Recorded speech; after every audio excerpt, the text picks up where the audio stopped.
Pidilite has always been about creating categories and then within those categories creating iconic brands. But I think Fevicol is a people's brand in India, the way it has got into the cultural parlance. So I Yes. think our big learning has been as long as we are true to storytelling, people do watch the longer format as well.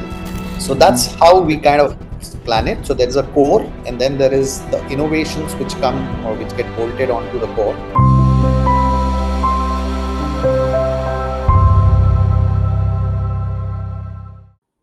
Hi everyone. Pidilite Industries is one of the most unusual homegrown companies that you can find. Set up in 1959 as a small enterprise by BK Parekh to market a white glue, it has grown into a respected giant with sales of more than 13,000 crore rupees. What's more, instead of being a faceless company that sells adhesives and construction chemicals, it has an array of well known brands led by the beloved Fevicol. How has Pidilite managed to create and sustain this marvelous cocktail of great product innovation mixed with fabulous advertising? Sandeep Tanwani, the CMO at the company, tells us what makes Pidilite tick.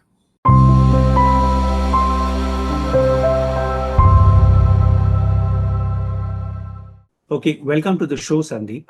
I realized that you have just completed 1 year at Pidilite, okay, after more than 20 years at Unilever. So when you look back a year back, what struck you the most about moving from Unilever to Pidilite? I think a couple of things for sure. I think Pidilite has always been about creating categories and then within those categories creating iconic brands. And therefore, two things which really struck me was their innovation potential of Pidilite and Correct. the ability to create iconic brands in mostly underserved categories, which is, I think, a capability uh, which is worth admiring as a marketeer anywhere.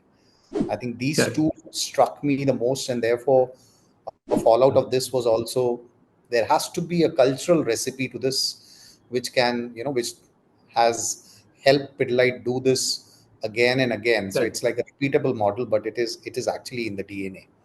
That's a very interesting observation. I want to now jump to a recent campaign that you did for Feviquick, which was Quick GPT. That really made me laugh. What was the idea behind that campaign? So, Shrikant, great question.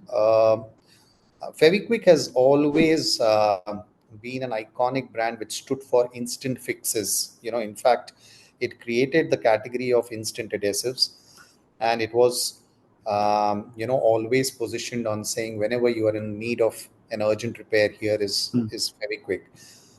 And what we were observing in the whole cultural landscape, especially the digitally native consumers or digitally savvy consumers, actually were getting more and more into the space of creativity.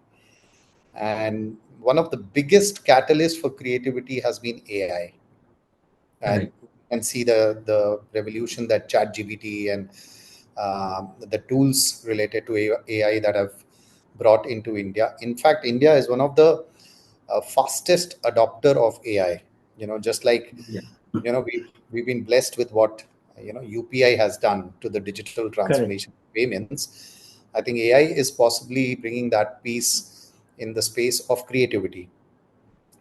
And for us, it was also a opportune moment to say, Feviquick can actually get into the promise of instant ingenuity because India has the love for hacks, or as we Hmm. call it as jugaad, You are which correct. are basically ingenious solutions to complex problems.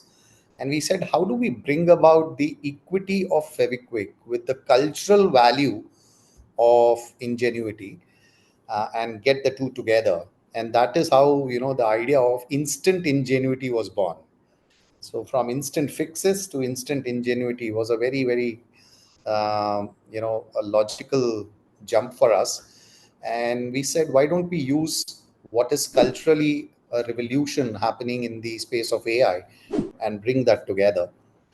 And therefore, born was the idea of a very quick AI pack powered by Quick GPT, which not just is a brand for instant fixes, but it is also a brand which actually gets into instant ingenuity.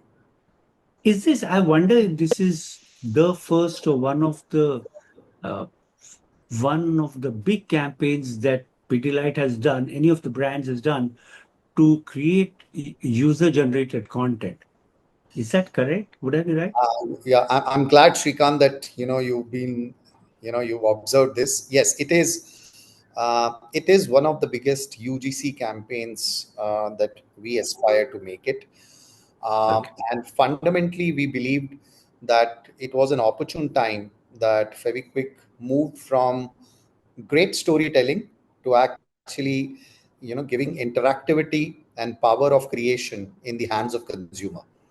So it's Okay. also an evolution in our marketing journey, that beyond the great storytelling that we've been blessed with for so many years on Feviquick, we've now got into the age of giving the power to the consumers to give some shape to their imagination, and that's what Okay. allow them to interact with the brand in a very meaningful way. Okay. Now, since we are discussing humor, your flagship brand, Fevicol, was built on the back of television at a time when it had enormous impact. Other media, I mean, it just overpowered all other media. Uh, it used humor at a time when mass media didn't see a lot of humor. There wasn't humor in advertising, very little. I think there weren't a lot of humorous shows, but now, if you look today, we have moved to online, and funny videos, if I may use that term, is a genre in itself, right?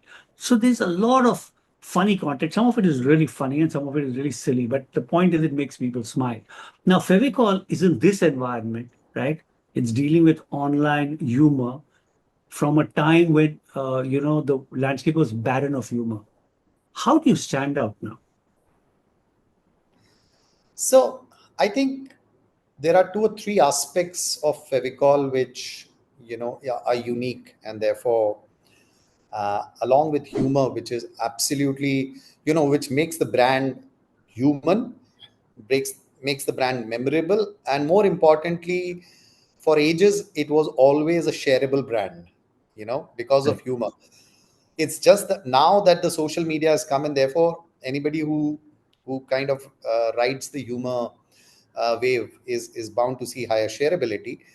But I think Fevicol is a people's brand in India. The way it has got into the cultural parlance, right from Bollywood Absolutely. to the political discourse to even the drawing room conversations, have made Fevicol like a people's brand.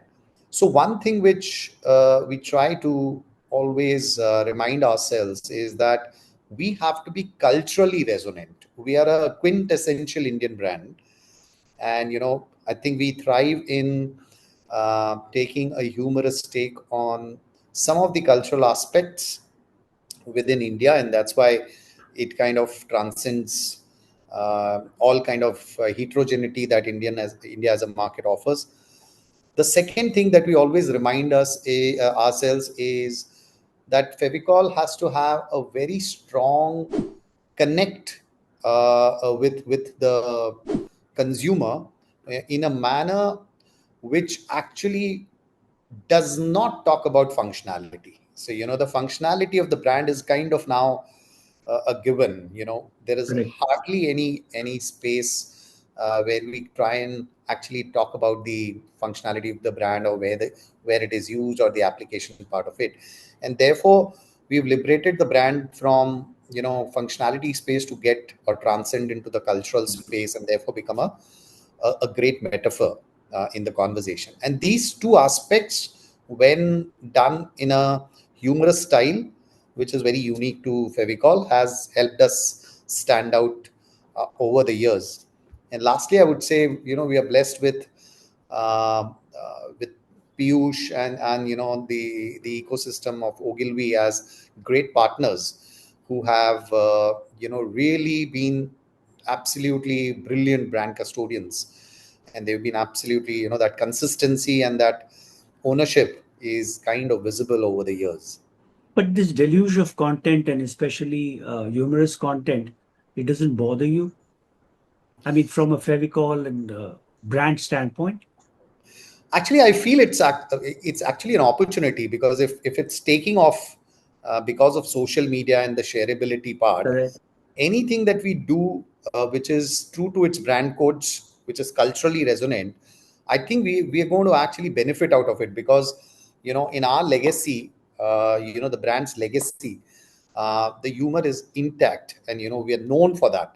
So in fact, that is humor is almost, I would say, go to the extent of saying it's a memory structure for the brand. So it kind of just builds it back. And I actually would be delighted. It's an opportunity for us.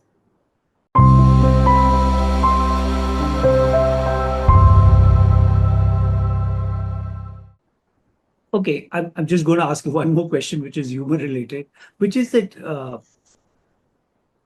the world has changed so much. The media has changed, of course. Society has also changed, from the time when we saw that the first, one of the early commercials of Fevicol with these Rajasthani people sitting on a bus and moving and not falling off the bus, which just still makes me laugh, that one. So, but India has changed so much since then.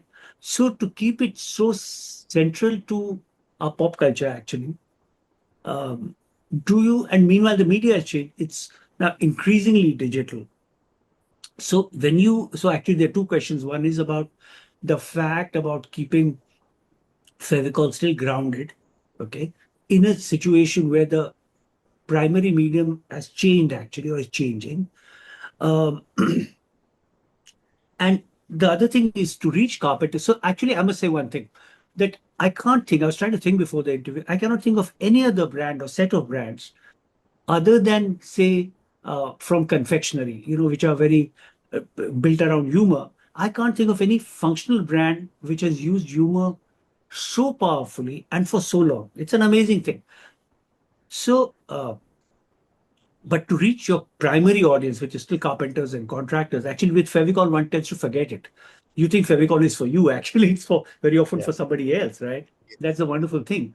The primary medium is still TV now, or has it moved to online? Actually, that's a great question, Shrikant. I get often asked this one. I think one thing and one code for Fevicol's iconic stature is also its consistency. And this consistency has actually, therefore, led to a lot of compounding effect over the Okay. years. I think what we are true to is storytelling, and then what we adapt it is for the newer mediums. But I think a primary focus always is what what storytelling will really engage consumers. And I'll give you an example. I think when we were celebrating 60 years of Fevicol, there was this piece of creative called Sharmain Ka Sofa, which was a Hmm. minute long. Yeah, and again, Fabulous. it was an era where short form videos were actually taking off, and Correct. the popular or the dominant thought amongst the medium specialist was that any land your brand in the first 6 seconds, don't exceed a 15-second unskippable ad. But here was Sharmain Ka Sofa, which was almost a 60-seconder or a 70-seconder, and it was deployed on digital, and it has in fact found another lease of life recently, when the whole track of Sharmain Ka Sofa has actually been used by the creators in India, and they've actually come up with their own Okay, versions interpretation of of it. it. So I Yes. think our big learning has been, as long as we are true to storytelling, uh, people do watch the longer format as well, and there is both space for long format and short format, Okay. and we need to judiciously use it. Just to give you an example, the during this recent Dahi Handi festival, we actually released the short form content on the whole formation that is used for Dahi Handi, and we had a creative Correct. which worked brilliantly in that context. That was the short form content. So we actually use the mix between short form and long form, as long as the story lands within that format and resonates. Uh, That's our uh, principle. all right. I think and one last question about Fevicol specifically before I move on. So, Fevicol's penetration, I was just thinking that Fevicol's penetration must be very high, right? It's very well known. So where does its growth come from, or where will its growth come from now? So, firstly, I think Fevicol, although it's a very highly penetrated brand, our endeavor always is to be on the lookout of, you know, both pain points and gain points for our Okay. users. That's always an active lookout. And I can just give you an example, Shrikant. Like recently, we've observed that as more and more younger people are moving into large metros, people taking up jobs in newer places from where they grew up, there is this need for them, for example, to refurbish their own flats and interiors and the furniture. And therefore, we came about with this insight saying, can we save them the hassle of, redoing the entire stuff? Can they just change the look?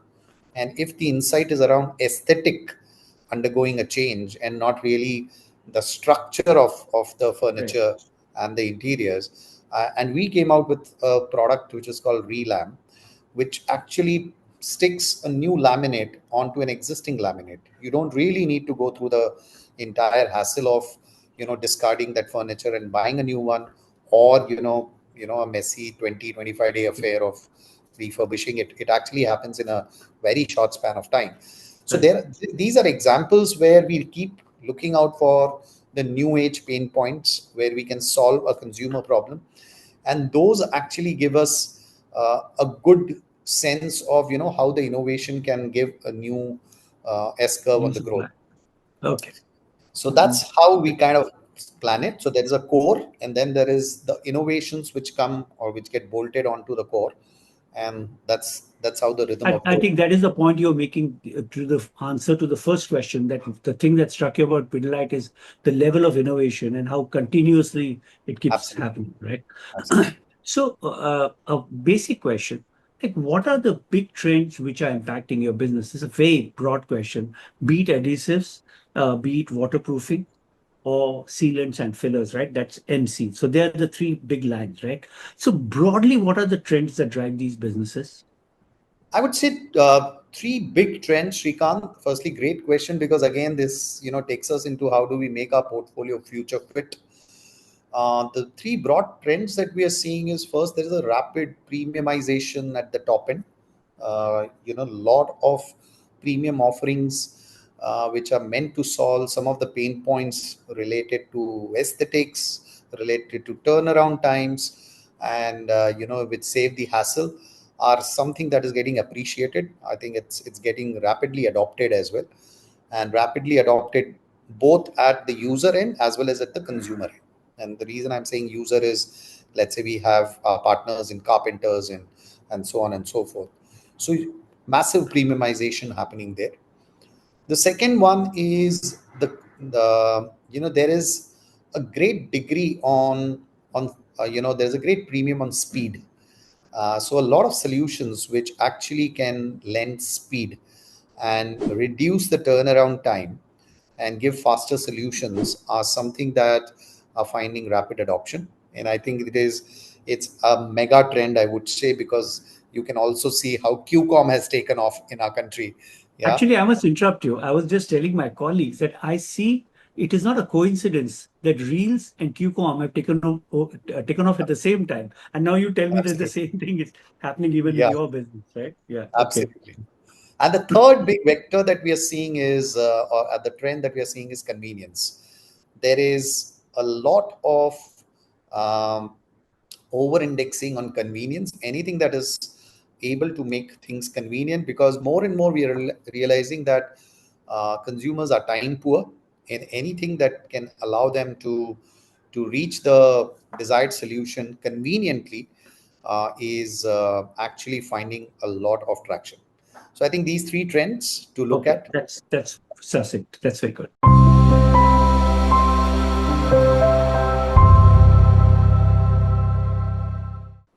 You have a really amazing portfolio of brands. Now, I could not publicly find the the top line for each of the brands, so I'm just guessing, okay, and let it go if I'm slightly wrong. That Fevicol's top line is about 3,000 crore. I'm guessing Fevikwik, Dr. Fixit, and MSeal would all be about over 1,000 crore. And now this is an amazing, give or take. So allow me that much leeway. It may be off by a few hundred crore here and there. But it's an amazing array of brands, right? Now, as the CMO, how do you decide where you should invest how much? It isn't like there's one big brand and all the other ones are, pygmies. They're all pretty big, and there are three different businesses. How do you look at it? Where should you put your money? So, great question, Shrikant. Again, I think from a portfolio perspective, we look at our portfolio in three big buckets. Um, the likes of Fevicol are in core, which is a mothership.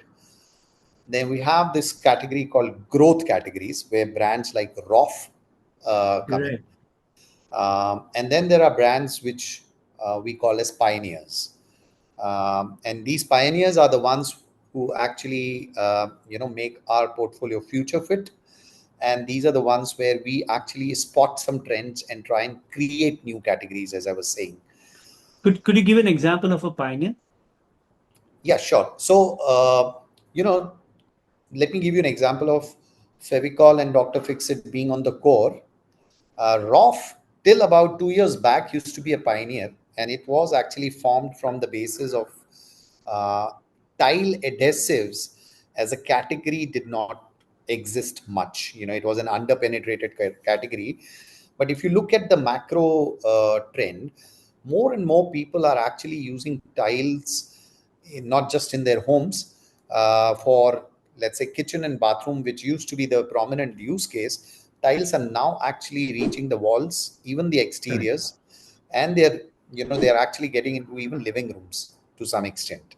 Hmm. Now, towards that, a tile, as you go vertical, as you apply tiles vertically, you need much better adhesives compared to Oh, cement. of course.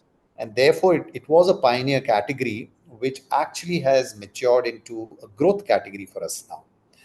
Similarly, if you now look at some of the pioneering categories for us is, let's say, flooring or floor coatings is a pioneer Okay. category.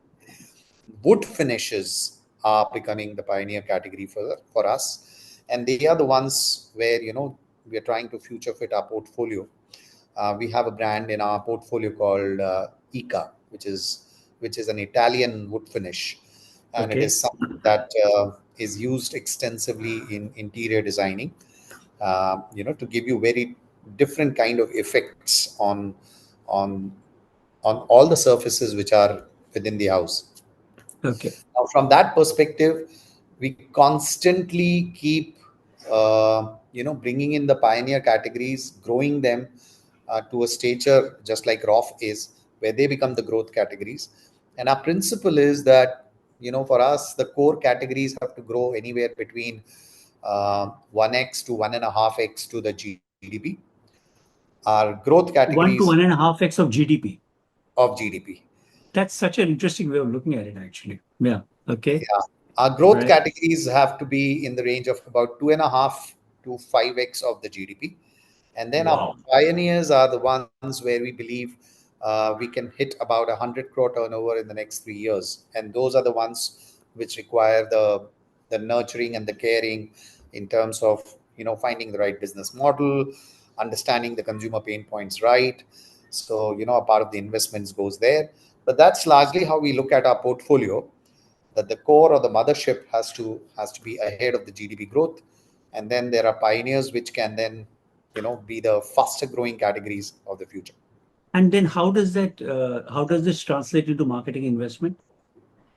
So it's Because there is a very wide variation in the X factor from one to the other. I mean, it's not gradual, it's really yeah, huge. So, what does that mean in terms of marketing investment then?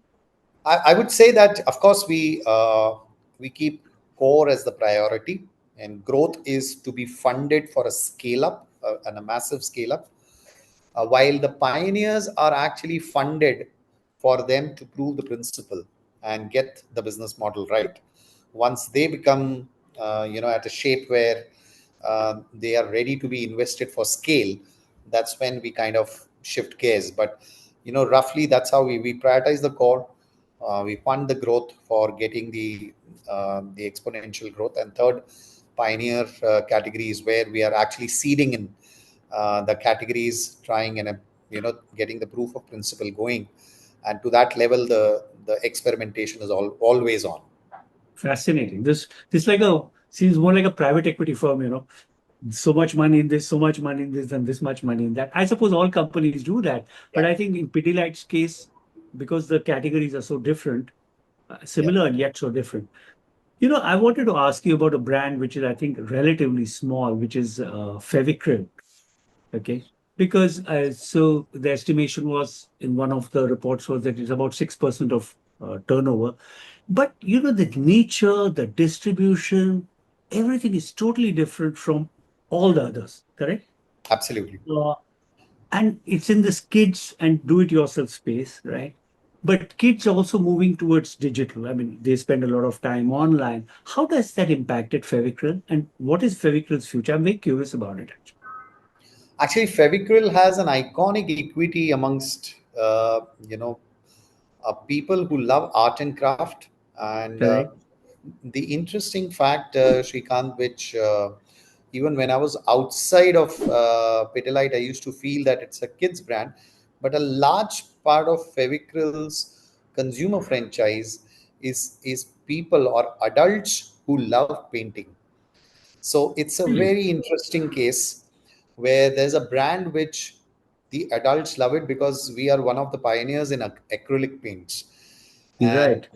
therefore a large part of equity is actually the expertise in art and craft, which Fevicryl, of course, is now scaling up big time. In fact, we have a big on ground ecosystem wherein a lot of teachers, for example, who are in the space of art and craft are actually reached out, and there's this whole artist community that is brought about by Fevicryl. So while Really? of course there's a social presence, but there is this whole community which is built by the brand. And there are plans to actually ramp this up through innovations, not just in the formats, but also in terms of the trends. Like Fevicryl has very recently, about a year and a half, 2 years back, we launched pastels, and that is a trend Okay. which has actually taken off in a big manner. Pastels. Yeah. Pastels, yeah. and Okay. and I mean, those are the kind of interventions. And when we are now looking at some of the trends in art and craft, we realize that there is so much more, given the diversity of India, with respect Correct. to local art, and with respect to art forms which are very, very native to some of these places. Bihar might have a very different expression from the one in Maharashtra, and there is so much you can do on this, promoting this kind of an art and using Correct. the equity of Fevicryl to come along. Fascinating. This is really fascinating. I always wondered about Fevicryl, and I used to think, how does Fevicryl sit with all the other brands, which are very, I mean, if they're not B2B, I mean, they go, but still they're distributed in a totally different way, and the Yeah. distribution is totally different, profile is different. It's very, Yes. very different.